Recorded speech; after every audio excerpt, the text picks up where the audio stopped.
esta mañana compartirles, tratar de complementar esta maravillosa presencia de Dios con una pequeña palabra que ministró también mi vida. La sigue ministrando más bien, porque los cristianos seguimos creciendo, no dejamos de crecer y no dejamos de aprender. Y esta mañana le he puesto al tema, ¿a quién clamas? ¿A quién clamas tú? Basado en el versículo de Jeremías 33:3, todo lo hemos escuchado.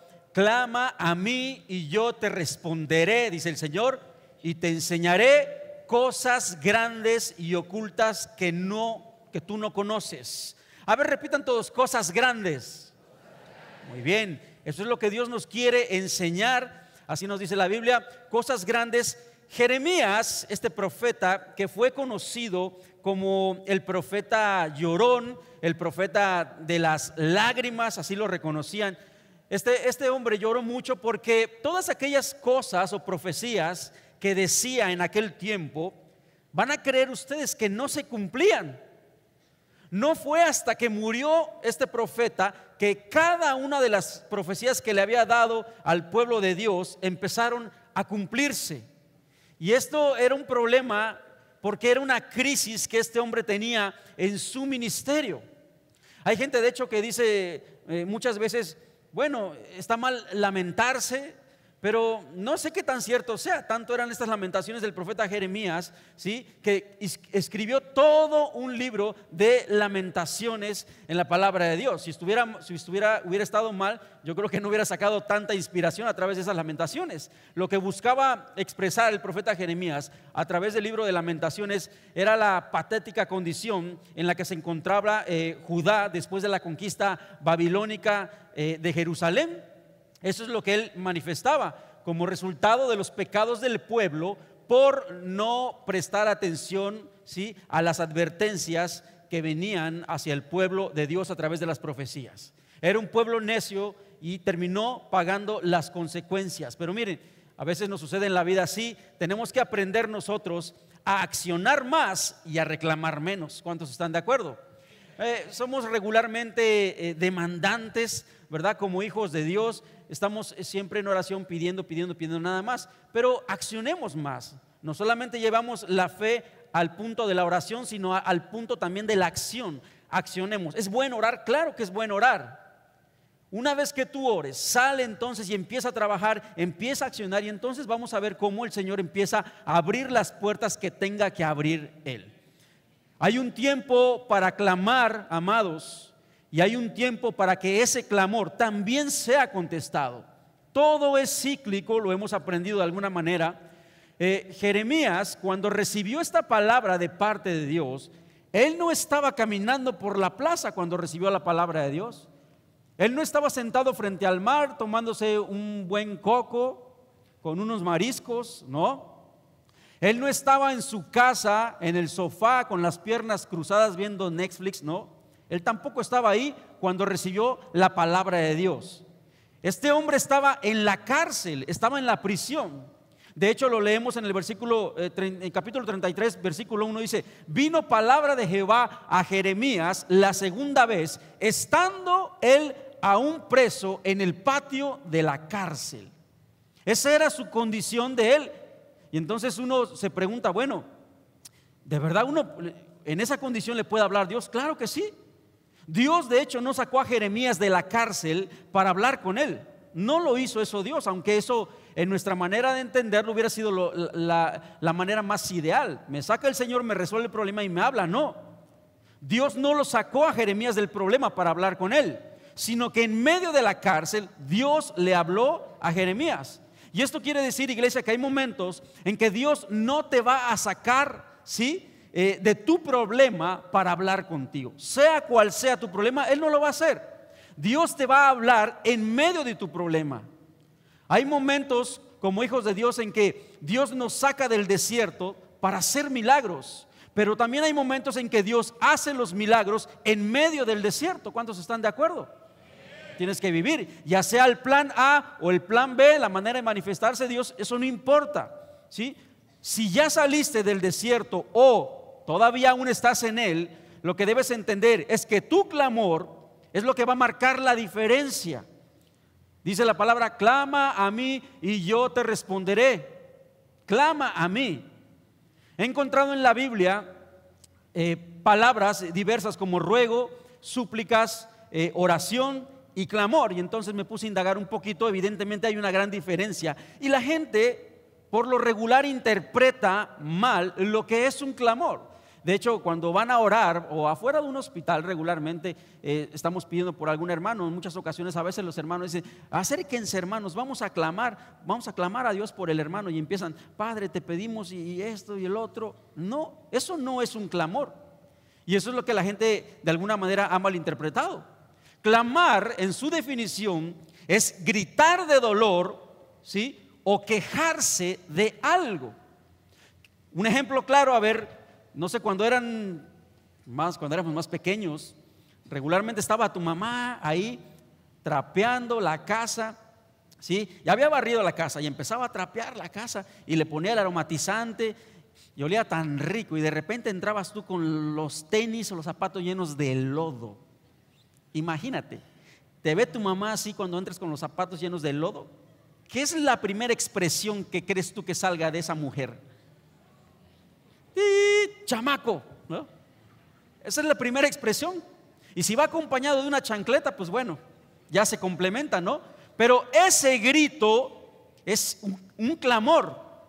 Eso es un clamor. Cuando clama alguien, se queja de algo.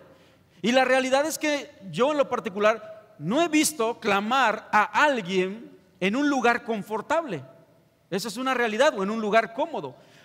Nosotros como hijos de Dios no estamos acostumbrados a clamar. Los clamores siempre vienen en lugares de aprietos o en las circunstancias más difíciles. Los verdaderos clamores. De hecho, cuando el pueblo de Israel estaba esclavizado en Egipto, ustedes recuerdan esta historia, la condición que tenían en aquel entonces los hebreos era de abusos, latigazos, el exceso de trabajo, y el pueblo de Dios se quejaba.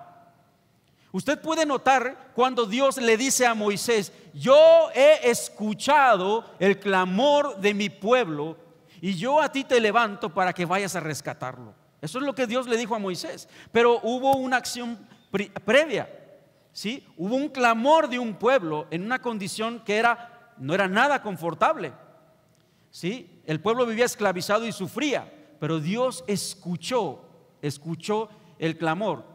Israel no estaba nada cómodo con la condición que tenía, por eso clamó y Dios contestó.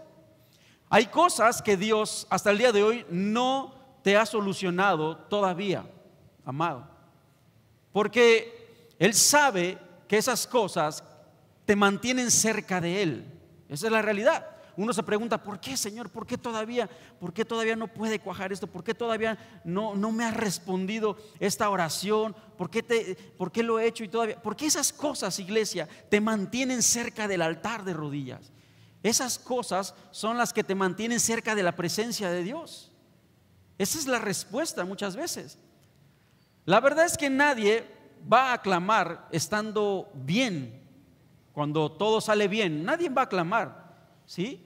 Es más, si de por sí nos cuesta trabajo orar, cuando todo sale bien, imagínense clamar menos, ¿sí? La gente va a clamar cuando por lo regular está enfrentando una crisis difícil o una circunstancia en su vida. Por eso, iglesia, esta mañana yo te vengo a decir que el Señor está escuchando tu clamor. No dejes de clamar, iglesia, al Señor. Si todavía estás pidiendo por esa situación, Dios muchas veces nos enseña que el clamor no solamente es para fortalecer tu alrededor, tu entorno. El clamor es para fortalecerte a ti, para fortalecer tu fe y permitir que te acerques más a Él. Eso es lo que busca Dios. Estaba yo viendo en internet un ejemplo de la historia de la biografía de un pastor que se llama T.D. Jakes. Él es un pastor que abrió una iglesia en Virginia, en Estados Unidos, un hombre de Dios que también lo usa de manera maravillosa el Señor, y abrió un ministerio, estuvo en Virginia, y cuando abrió el ministerio fue muy difícil los primeros años para este pastor, porque la iglesia no crecía. Él oraba y él empezó a clamar. Él clamaba a Dios, y lo hizo por un periodo de 20 años. 20 años este pastor estuvo en Virginia con la iglesia, viendo que la iglesia de alguna manera crecía, pero poco, como a cuentagotas, ¿sí? Y entonces su deseo era que evidentemente la iglesia se expandiera. Se cambia entonces a Dallas, Texas. Se traslada a la iglesia ahí, y hoy en día tiene una iglesia que se llama The Porter House. Es una iglesia muy bonita que atiende a miles de personas allá en Estados Unidos. Es una iglesia grande. Y entonces él decía, o más bien platicaba, que le preguntaba a Dios en esa oración: Señor, ¿por qué? ¿Por qué si te clamé tanto en aquel lugar? ¿Sí? ¿Por qué te clamé mucho? ¿Por qué no me hiciste crecer ahí? Es lo que le preguntaba a Dios. Y dice que Dios le contestó que él dice: yo no hice crecer lo que estaba a tu alrededor ahí, porque yo te estaba haciendo hacer crecer a ti primero. Es lo que Dios busca muchas veces. Estaba haciendo crecer a este pastor primero para que pudiera consolidar la obra a la hora de trasladarse a Dallas, Texas. Por eso, iglesia, cuando Dios muchas veces nos entrega una bendición, o estamos en ese tiempo esperando esa respuesta que sea contestada, ahí en nuestro entorno juega un papel muy importante, que muchas veces en ocasiones nos desmotiva, nos hace perder la fe o la esperanza, y eso es más complicado. Pero es el momento de ir a la presencia de Dios y preguntar y hablar con Dios, dialogar con Dios. ¿Qué es lo que está sucediendo a tu alrededor? Hay factores externos que muchas veces no te explican por qué impiden que esa bendición llegue. Lo que está haciendo el Señor es desarrollarte a ti primero, desarrollar tu carácter, desarrollar tu paciencia. Hay muchas cosas que Dios quiere trabajar en la vida de nosotros como hijos. Por eso, cuando te entregue la bendición que tú estás esperando recibir, es porque Dios ha considerado que estás preparado ya para recibirla. Después de este proceso, después de este tiempo difícil, entonces el Señor suelta la bendición para tu vida. ¿Están de acuerdo? Ok, muy bien. Dios a Nehemías lo sacó de su zona de confort. Nehemías era el copero del rey, y Dios lo sacó para llevarlo a reconstruir los muros de la ciudad, porque Dios escuchó el clamor de su pueblo cuando hablaban y pedían que de la ciudad destruida querían volver a reconstruir los muros que estaban derribados. Por eso Dios le habló a Nehemías. A Moisés también Dios lo sacó del palacio de Egipto, donde vivía con Faraón. Acuérdense que Moisés estuvo viviendo mucho tiempo con Faraón y pertenecía a la familia real. Lo saca entonces de Egipto y después lo lleva ¿a dónde? Al desierto. Al desierto. Y es ahí donde Dios le habla a Moisés y le dice: he escuchado el clamor de mi pueblo. Pero Moisés, tanto Nehemías, que era copero del rey, y Moisés, que estaba en el palacio real, pues eran personas que estaban de alguna forma en un estado cómodo. Y Dios les tuvo que hablar y los tuvo que sacar de su comodidad para poder hablarles y encomendarles una tarea. Lo mismo pasó con nuestro Rey Jesús en el cielo. Dios lo sacó del cielo porque había escuchado el clamor de la humanidad. ¿Están de acuerdo? Así es. Por eso nuestro Rey vino, ¿sí? El Verbo se hizo carne, y bueno, Él ahora habita en cada uno de nosotros. Todas las personas entonces, amados, que tuvieron que clamar, es porque Dios los sacó de un estado de confort. Esa es la realidad, ¿sí? Miren, nosotros tenemos de manera un poquito científica, biológica, el cerebro es un órgano que está entrenado en su mayoría para no hacer esfuerzo. El cerebro es muy flojo. El cerebro, su único objetivo es no gastar energías. El cerebro, aunque no quiere gastar energías, es el órgano que más energía consume en el cuerpo, el cerebro. Por eso cuando usted se da cuenta que cuando usted está preocupado o está estresado, lo que le llaman la enfermedad del siglo, el estrés, muchas veces sucede que hay un desgaste corporal. Y no entendemos por qué no hemos hecho ejercicio. No he hecho ejercicio, no he ido a correr. ¿Por qué me siento cansado? Porque el cerebro de alguna forma está trabajando en ese estrés constantemente. Y es lo que nos sucede. Aún así, el cerebro es una máquina programada para no gastar las energías que uno consume a través de la alimentación. Es por eso que cuando los niños, aquellos que tienen hijos, llegan de la escuela, ¿Cómo llegan los hijos después de la escuela? Llegan sudados, botan la mochila. Lo primero que te dicen: ay, mamá, es que tengo sueño, tengo hambre y sueño. Es lo primero que tienen, ¿no? Y llegan, y entonces los niños se van corriendo al refrigerador para para saltar el refrigerador y a ver, dame todo lo que tienes, ¿no? ¿Por qué? Porque hay un desgaste. Hubo un desgaste en el transcurso del día porque estuvieron ocupando energía del cerebro para las tareas educativas. Es por eso que llegan ellos desgastados, porque hay una falta de energía.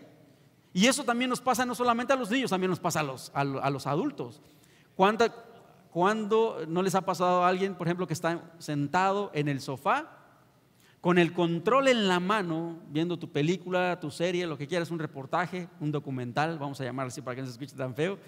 Estás ahí en el sofá con tu control remoto de la tele y ya estás hasta con las patas para arriba. Y de repente viene esa necesidad a tu cuerpo: tengo demasiada sed, tengo mucha sed. Y estás con el control y dices: ay, Dios mío. Volteas a ver a mano izquierda, si tu refrigerador está a mano izquierda, a la mano derecha. Estás a 4 pasos del refrigerador, pero tu cerebro te dice: no, me voy a esperar un poquito más, ¿no? Y estás ahí con el control y prefieres esperarte hasta 40 minutos, pero no te levantas cuando el refrigerador está a 4 pasos de ti. Prefieres no levantarte, y eso es porque el cerebro te dice: no te levantes porque vas a gastar energía. Así es. Puedes pasar horas igual, tienes hambre, estás acostado, estás en el sofá y dices: tengo hambre. Y de repente a lo mejor tu esposita te dice por ahí: oye, no seas mala onda, mira, te dejé la comida y caliéntatela, métela nada más al horno o caliéntala y te la sirves. Bueno, ahorita lo hago. Y prefieres estar en la tele porque el cerebro no quiere gastar esa energía. Estás de alguna forma en un estado de confort, confortable. Es por eso que la Biblia dice que el hombre que se vence a sí mismo, dice, tiene una mayor bendición. Ese hombre es perfecto porque logra vencer o tiene el dominio propio que Dios nos pide. Esa es una gran realidad. En tu zona de confort, el cerebro siempre te va a decir: ¿para qué tienes que orar? ¿Para qué oras? ¿Para qué ruegas? ¿Para qué clamas? El cerebro siempre te va a decir: ¿para qué tienes que ir a la iglesia el domingo? ¿Para qué? Si no pasa nada, vas hasta un ratito allá y regresas y sigue siendo igual. El cerebro te empieza a jugar esas pasadas. ¿Para qué ir al grupo de alcance los viernes? Te habla el líder de la célula: ¿cómo estás, hermano? Bendiciones, oye, estamos esperando. Sí, en eso estoy, hermanos. Fíjate, estoy llegando de trabajar, me cambio rápido y voy. Pero cuando te sientas en el sofá, nadie te levanta. Ahora, iglesia, ¿quieres ver cómo alguien se levanta de la silla pero rápido? Fíjate cómo es la vida. A ver, ¿quién no ha escuchado un pleito de los vecinos aquí? Eso, estás en la silla con el control y de repente y los platos vuelan, pero te levantas y hasta la ventana vas y la abres y empiezas a ver entre la rendija de la ventana y le dices a tu hijo: pero no hagas ruido, porque a ver qué le dice la vecina al vecino, a ver qué sucede. Eso sí te levanta, pero rápido. ¿Y sabes qué es lo peor todavía? Que no solamente te quedas en esa ventana, te vas a buscar la otra ventana para ver si se escucha mejor o se ve mejor, o a ver en qué termina. Eres capaz de recorrer toda la habitación con tal de ver cómo termina esa maravillosa historia. Pero eso sí te levanta. ¿Se dan cuenta entonces cómo lo que generó una cierta motivación externa, ¿sí?, nos saca o nos levanta, nos provoca una reacción? Eso es lo que sucede. Una motivación externa fue lo que provocó que usted soltara esa energía del cuerpo para provocar una acción. Bueno, como fue chisme, eso sí me interesa. Y te levantas. Ni siquiera el hambre lo provocó, ni siquiera la sed lo provocó. Entonces, iglesia, quiero enseñarte algo. Dios va a empezar a provocar y a permitir ciertas circunstancias externas en tu vida. De la nada se van a manifestar algunos problemas espirituales y hasta los terrenales, ¿sí?, donde Dios lo único que quiere es que lo empieces a buscar a Él. Eso es lo único que quiere el Señor. Tienes que buscar a Dios en la prueba. ¿Y sabes por qué sucede eso? Porque precisamente la vida del creyente es movida a empujones. Por eso cuando uno viene a la iglesia y dice: hermano, mire que yo desde que llegué a la iglesia me ha pasado cada calamidad. ¿Por qué? Perdí mi trabajo, me bajaron el sueldo. Bienvenido al evangelio. Pero ¿cómo me dice eso, hermano? Porque son circunstancias de alguna forma, pruebas que Dios permite en tu vida, porque lo que quiere, el mayor deseo de Dios es que te acerques a buscarlo a Él. Por eso la vida de los cristianos es movida. Eso es lo que sucede. Por eso cuando usted está en la prueba, amado, ¿sí?, no se olvide de orar y de clamar. No, pastor, pero yo le voy a decir la verdad, quiero ser sincero con usted, te dice. Yo voy a orar cuando me nazca del corazón, te dicen. Así, está bien. Voy a orar cuando tenga la necesidad de hacerlo, dicen ellos. Bueno, pues entonces cuando venga la prueba o venga el momento de necesidad, usted va a orar. Va a saber si no. Si hablo de la oración, ahora hablemos del ayuno. No, pastor, perdóneme. Y empiezan entonces, les da gastritis a todos. Quieren el ayuno temporal, ¿sí? Porque no quieren pues exigirse, ¿no? Pastor, yo no siento el deseo verdaderamente de ayunar. Bueno, pues deja que estás pasando por un verdadero aprieto, y aunque no quieras vas a ayunar. Vas a ver si no. Vas a ver si no, te vas a levantar del y vas a ayunar. Vas a buscar al Señor. Es por eso que nuestra entrega al Señor Jesús vale más la pena cuando llegamos a la presencia de Él por voluntad propia y no por una circunstancia. Señor, pero dice, no tengo problemas. Es como cuando, si tú buscaras a Dios de todo corazón, imagínate qué maravillosa sería esa relación entre Dios y nosotros, donde le digamos: Señor, hoy no tengo problemas, hoy estoy en paz, me siento bien, Señor, y busco tu presencia sin la necesidad de pedirte algo. Qué maravillosa relación sería. Imagínate. ¿Y sabes qué?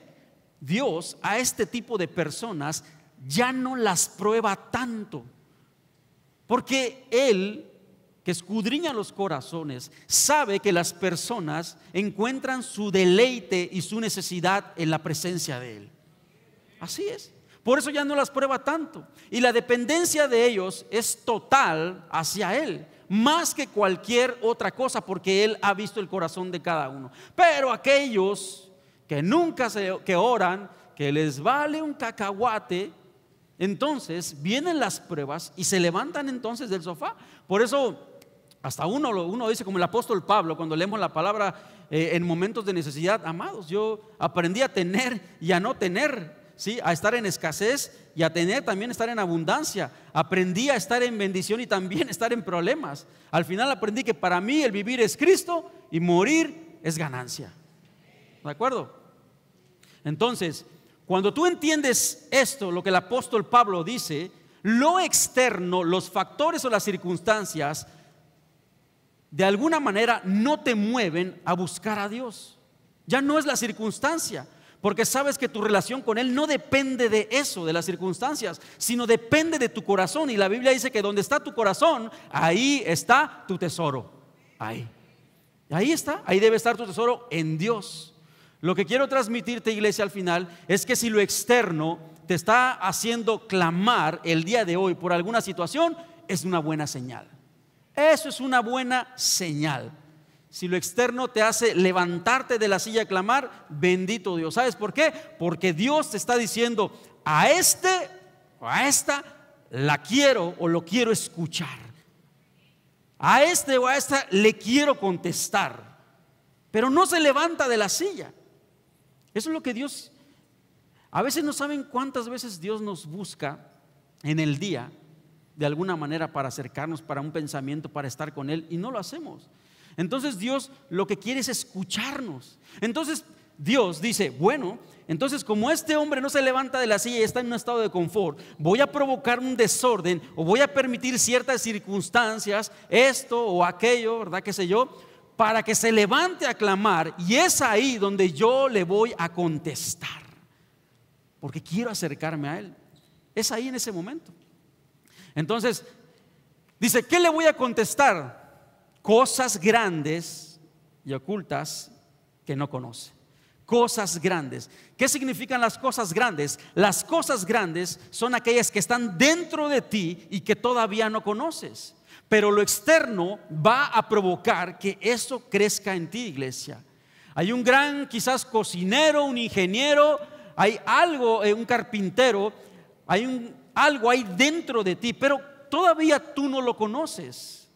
Hasta que Dios no provoca o permite una crisis en tu vida alrededor, entonces comienzas a clamar y vas a ver salir a ese carpintero o a ese gran cocinero, qué sé yo, ¿sí?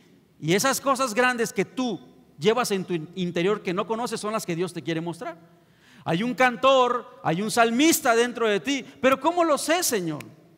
Hasta que Dios empiece a permitir una crisis en tu vida, ¿sí? Te vas a levantar y hasta vas a cantar, ¿verdad? Alaba, simplemente alaba, Señor. Vas a cantar el derramo del perfume por la necesidad o la circunstancia, vas a ver si no. Acá hay buenos profesionales que no lo saben hasta que una crisis viene y los agarra desprevenidos en su vida, hasta que el diablo te empieza a susurrar en el oído por alguna situación y te empieza a decir: este es tu final, hasta aquí llegaste, no más vas a parar, no hay, tu matrimonio está destruido, tus hijos se han ido, no hay, hasta que no tengas a Satanás en el oído, entonces no te vas a parar a clamar. Eso es lo que sucede, iglesia. De hecho, cuando vamos a la palabra de Dios, Goliat, cuando peleaba con David, Goliat no vino a matar a David propiamente. Goliat lo que vino a hacer en la vida de David fue promoverlo al siguiente nivel que él tenía que pasar, donde Dios lo quería llevar, para la gloria de Dios. Y así lo quiere hacer en tu vida. Dios quiere llevarte al siguiente nivel, y las circunstancias es la antesala del siguiente nivel que tú vas a pisar, en iglesia. Sadrach, Mesach y Abednego, estos jóvenes, Sadrach, Mesach y Abednego, estos jóvenes que estaban en el horno listos para morir, porque sí lo había dispuesto el rey, ¿sí? ¿Qué nos enseñaron a través de este pasaje bíblico? Que uno puede entrar al horno de fuego y salir de él también. Eso es lo que nos enseñó este pasaje bíblico. Uno puede entrar a la prueba de la vida, a la circunstancia de fuego cuando somos probados. Entramos, permanecemos con la presencia de Dios, porque ese día no solamente dice el rey que habían 3, veían 4. Nos muestra que uno puede entrar a la prueba de fuego y salir también caminando y adorando a Dios. Es lo que nos muestra. ¿Qué es lo que te está provocando de alguna forma a clamar? Clame por aquello, clame por eso, por lo que tanto le ha pedido a Dios. Cuando usted levante un verdadero clamor que salga del fondo de su corazón, entonces va a desatar cosas en el cielo, y las cosas grandes que Dios tiene para ti te las va a empezar a mostrar una por una por una. Pastor, ¿qué me está diciendo? Que hay cosas grandes que se manifiestan después de un clamor, iglesia. Ahí se manifiestan. Dios de alguna manera quiere revelar su grandeza en medio de lo que tú hoy estás enfrentando. Por eso no debe ser todo el escenario caótico, porque todo esto, iglesia, no es para muerte, sino es para que el poder de Dios sea manifestado dentro del caos y aún pueda glorificarse en la vida de cada uno de nosotros. Lo curioso es que Dios le dijo a Jeremías: te enseñaré cosas grandes. Pero ¿cómo? Si Jeremías estaba en prisión, estaba en la cárcel, ¿qué le podía Dios enseñar en la cárcel? ¿Cómo Dios me va a enseñar cosas grandes en la cárcel, en el ambiente donde yo estoy? Eso es lo que Jeremías se pudo haber preguntado. Pero Señor, ¿cómo me quieres enseñar cosas grandes si estoy en una prisión en este momento? ¿Cómo para qué me serviría? Y eso es una pregunta que regularmente como cristianos nos hacemos. Estamos en medio de la prueba, de la circunstancia, estamos en medio de una cárcel o prisión espiritual, ¿sí? Y no escuchamos ni siquiera la voz de Dios. Y si Dios me dice clama porque te enseñaré cosas grandes, no entendemos que en medio de la prueba Dios nos quiere revelar su grandeza. ¿Cómo me va a enseñar cosas grandes si tengo cadenas todavía a mi alrededor que me atan?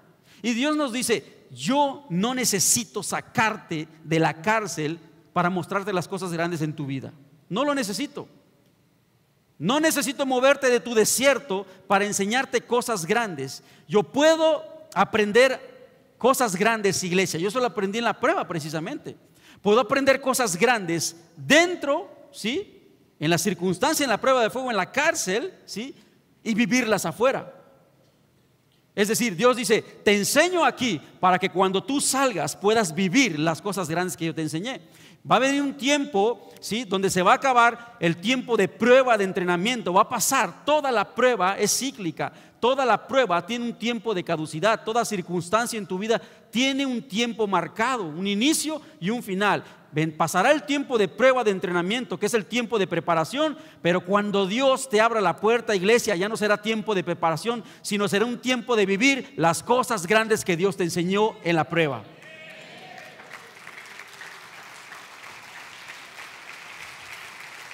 Así dice el Señor, yo te estoy preparando para ese momento. Así que todas las cosas que te suceden, iglesia,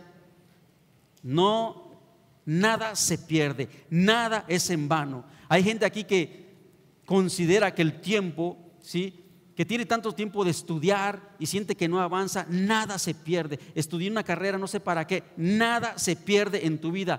Todo tiene de alguna manera un plan en tu vida y Dios lo permitió por algo. Algo te va a servir. Hay gente que tiene, por ejemplo, tantos años aquí en la iglesia, años, ¿sí?, en el ministerio sucede, y sienten que se han quedado estancados, que no avanzan, sienten que todo el servicio que han hecho por muchos años no ha valido la pena, o quizás en algunas cosas sí, en otras no. Ese es su balance de ellos. Han llegado a pensar que todo este tiempo ha sido tiempo perdido, el venir a la iglesia, y muchos se han ido. ¿Y saben qué? Dios nos permite verlos regresar otra vez, en un estado no muy cómodo, evidentemente. Es triste, pero los abrazamos con amor. Pero llegan a pensar eso y se van. Se van porque sienten que no vale la pena el tiempo que le han dedicado al Señor, a las cosas que tienen que ver con su iglesia. Y eso es un grave error, grave. Porque te digo algo, iglesia, todas las cosas que nosotros hacemos para Dios están guardadas en el cielo. Hay un depósito en el cielo. Hay un depósito de acciones, de cosas en el cielo, que cuando tú clamas, el Señor abre las ventanas de los cielos y desata la bendición, porque sabe que tú tienes depósitos en el cielo. ¿Lo crees? Claro. El que no persevera, el que no busca en las cosas del reino, que son las que trascienden al final, ¿dónde están los depósitos? ¿Dónde? Y hasta cierto punto caen en una mezquindad, precisamente porque además de que no le sirven al prójimo, no le sirven a Dios, piden, son buenos para pedir, pero no. O sea, no debe ser así. Por eso lo que usted clame a Dios, pídeselo con todo el corazón, iglesia. No hay lucha, prueba o proceso que haya sido en vano, créanlo. Todo tiene un propósito en nuestra vida. Fíjense, clamen, clamen, clamen. Jesús, por ejemplo, hay otro ejemplo que me encantó. Jesús en la barca, cuando terminó de sanar a muchos, le dijo a los discípulos: vamos a cruzar al otro lado del lago. Iban a la ciudad de Gadara porque iban a predicar también allá. Jesús se sube a la barca con sus discípulos y entonces narra la Biblia que viene una tormenta. Y viene una fuerte tormenta con un oleaje grande, porque dice que cubría el bote. Es decir, el mar estaba picado. Y cuando me pongo a pensar en una tormenta, ¿qué hay en una tormenta? Hay rayos, hay truenos, relámpagos, hay viento y hay lluvia. O sea, son muchos factores que incluyen una tormenta. Y cuando lees la Biblia y ves que Jesús estaba durmiendo, pues uno dice: ¿de verdad a poco Jesús no se levantó? Yo, por ejemplo, cuando duermo, tengo el sueño muy sensible. Yo estoy durmiendo y de repente, si algo suena abajo, uno abre los ojos rápido, 3, 4 de la mañana, de repente, y volteas a ver. Y si escuchas un ruido abajo, que se cae la escoba, algo. Yo tengo el sueño muy sensible. Yo me preguntaba: ¿cómo es que Jesús no se levantó? Estaba tan tranquilo y en paz. Y dice la Biblia que ellos estaban alterados, los discípulos, porque evidentemente tenían miedo. Tenían miedo de lo que fuera a pasar. Y dice la Biblia: maestro, le dicen, levántate, ¿no ves que perecemos? En todo ese caos y esa tormenta, levántate, ¿no ves que perecemos? Y entonces dice la Biblia que se levantó inmediatamente Jesús y les dijo a todos: hombres de poca fe. Y entonces se levantó, ¿sí?, y apaciguó todo, porque él tenía la autoridad sobre la misma creación, sobre la naturaleza, y los vientos de la tormenta cedieron y todo fue bonanza. Le obedecieron. Y entonces los discípulos decían: ¿y quién es este hombre que hasta los vientos le obedecen? Cuando les dice hombres de poca fe, precisamente les quería enseñar que tenían que usar su fe precisamente para poder llegar a ese nivel. Ahora, fíjense lo maravilloso y lo curioso. Jesús en esta barca no se levantó ni por los rayos ni por los truenos. Imagínense, ¿quién no se levanta? La tormenta del día lunes, que la semana pasada se escuchaba. ¿Cómo no te vas a levantar? Pero Jesús no se levantó. Pero ¿saben qué es lo curioso? Que no se levanta, pero cuando Pedro se acerca con los discípulos y le dice: Maestro, levántate que perecemos, el Señor rápidamente se levantó. ¿Se dan cuenta? Entonces hubo un clamor de parte de uno de los discípulos. ¿Qué nos quiere enseñar Dios? Que la voz de un discípulo es más fuerte que la tormenta que puedas estar pasando en tu vida, amado. La voz de un discípulo es más fuerte que el caos, que la tormenta o circunstancia que puedas estar viviendo. Y cuando tú te levantas y clamas a Dios, así como Jesús se levantó para escuchar la voz de Pedro y no de la tormenta, así el cielo y Jesús se va a levantar para escuchar tu clamor en tu tiempo de necesidad. En medio de tu tormenta, Jesús escuchará tu voz, ¿sí? Como la escuchó la de Pedro, e inmediatamente se va a levantar para contestar ese clamor. Escuchará algo el Padre y atenderá ese clamor. Porque así como Jesús se preocupó por la vida de sus discípulos, también se preocupará por tu vida, iglesia. Créeme, Dios nunca invierte para no ganar, y es el más interesado en escucharte, porque su deseo es que te acerques a Él. Cosas grandes te enseñaré, dice el Señor. Cosas grandes. Yo recuerdo una vez que cuando inicié en la iglesia, tenía creo como año y medio, había ido de mi encuentro, era líder y bueno, estaba pasando ese proceso también, como cuando uno llega al evangelio. Y recuerdo que hubo un tiempo de necesidad económica, a tal grado que me quedé sin un peso en la casa. Recuerdo que esa tarde llegué de trabajar y le preguntaba yo a mi esposa que si había algo de comer, y me dijo: no hay nada. Me dijo: revisa el refrigerador. Revisé el refrigerador y dije: increíble, no hay nada. De verdad no hay nada. No hay nada, ni un blanquillo, un huevo, nada. Lo único que hay, me dijo, es café. Me sentí tan mal. Mi hija tenía 3 años y recuerdo que sentí una impotencia por no poder suplir esa necesidad y mi dejadez. Y mi esposa me decía: sí tengo hambre, me dice, y me dijo de broma: ¿cómo se me antojan unos tacos de pastor?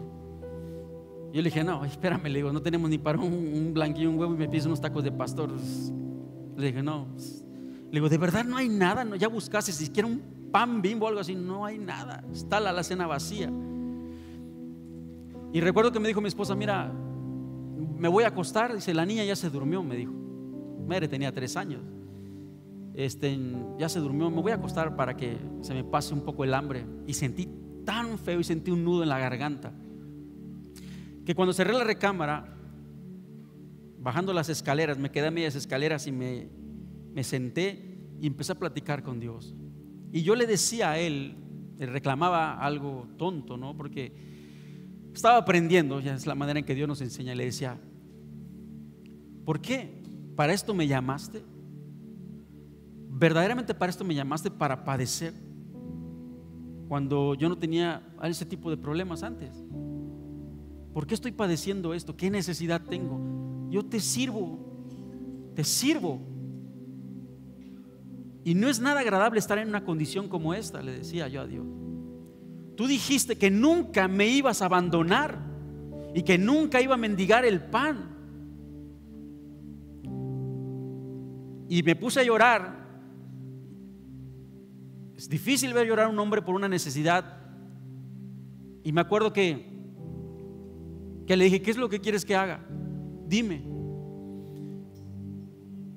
y vino un silencio. Y recuerdo que estaba mi teléfono ahí, empezó una lucecita verde. En aquel entonces marcaba que había un mensaje. Después de que sequé mis lágrimas, un tiempo ahí con el Señor platicando y reclamándole, fui, levanté el teléfono y vi que era un amigo al que siempre de alguna forma le ayudábamos. Era un amigo que siempre estaba pasando necesidad, comía con nosotros, le invitábamos a la mesa, él siempre estaba ahí. Y cuando veo que es un mensaje de él, le marco y me dice: ¿cómo estás, Carlos? Bien, le dije. ¿Tú cómo estás? Bien, bien. Me dice: oye, ¿en qué onda? Me dice: ¿puedo ir a tu casa? ¿Qué tal si cenamos? O sea, me agarró en el peor momento. Y por la pena yo le dije: mira, la verdad es que no tengo mucha hambre, le dije, pero ¿por qué no traes pan? Si quieres, tengo café. Eso es lo que le dije. Me dijo: ahorita llego. Como a los 10, 15 minutos llegó y me habló, me dice: oye, estoy afuera. Salgo y le digo: ¿qué onda? Me dice: vamos a cenar. Le dije: no.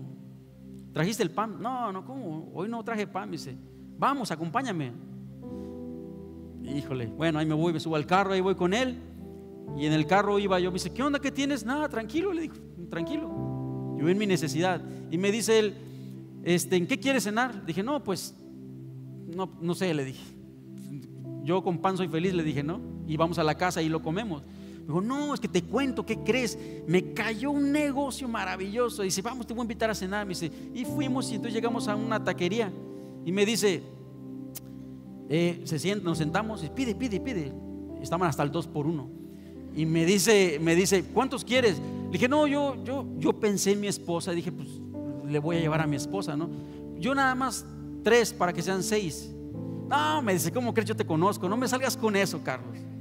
No me salgas con eso. ¿Cómo 6? No. Deme 15 para 30, dice él. Nos sirvieron un plato así de tacos de pastor.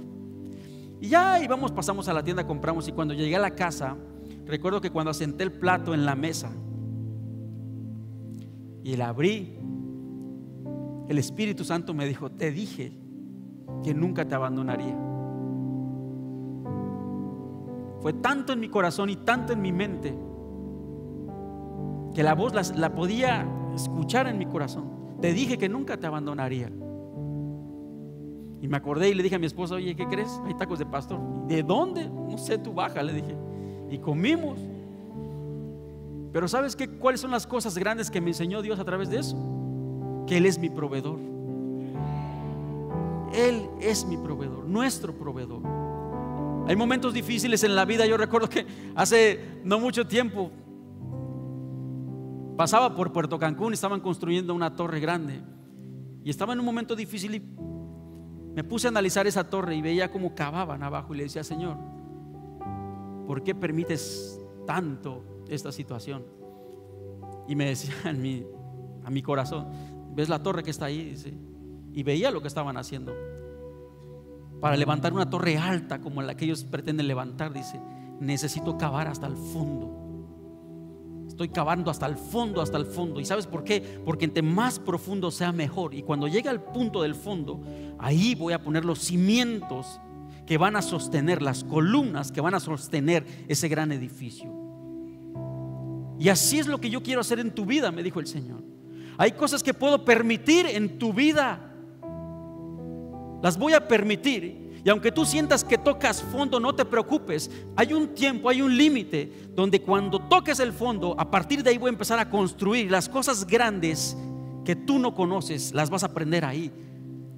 Porque voy a cimentar en ti las columnas y voy a hacer una fortaleza para levantarte y para que todos puedan ver la gloria mía a través de ti. Wow. Esas son las cosas grandes que el Señor te enseña cuando clamas. Me pasaba igual en los grupos de alcance. Inicié y no llegaba nadie.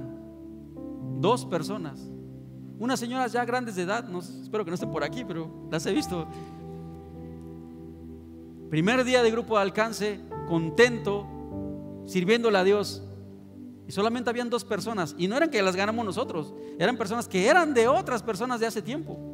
Pero como siempre llevaban el convivio, estaban contentas. Y recuerdo que después de ese grupo, la siguiente semana, nos dieron la noticia de que ellas se iban del grupo, que ya no iban a estar allá. Y yo le dije, ¿pero por qué?